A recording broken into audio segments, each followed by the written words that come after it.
New tonight, our first look inside a destroyed Oxcart Ale House in Lowertown, St. Paul after a stolen Jeep slammed through the building. Incredibly, no one was hurt in the chaotic crash. Devon Roming is live outside the restaurant with new details about what led up to that crash. Devon? Well, Randy and Julie, things look a little different out here than they did 24 hours ago. And the owner tells me he's counting his blessings tonight, considering he was scheduled to have a meeting with some of his vendors inside the restaurant yesterday evening, but decided to change the location at the last minute.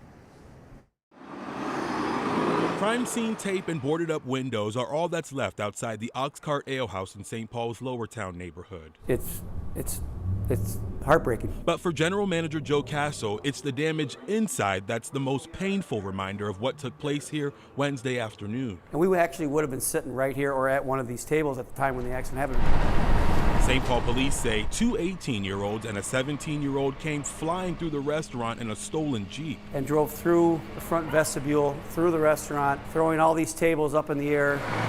It all started with a shootout allegedly involving the teens that led to a high-speed chase. Police say they called off the chase as the Jeep headed into downtown and eventually crashed into the restaurant. We are very grateful that nobody got hurt. All three teens tried to run away from the crash, according to police, but were arrested, including 18-year-old Moshe Hart, who is now facing multiple felony charges.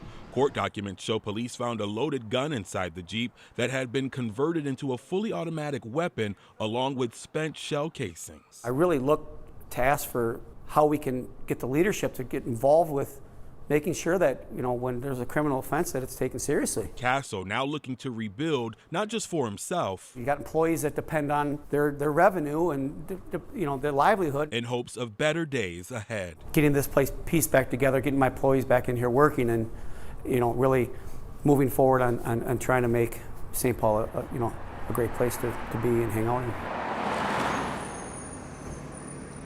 Now, Castle hopes to be able to operate from the restaurant's rooftop by the end of April. Meanwhile, Hart is expected to have his first court appearance tomorrow morning.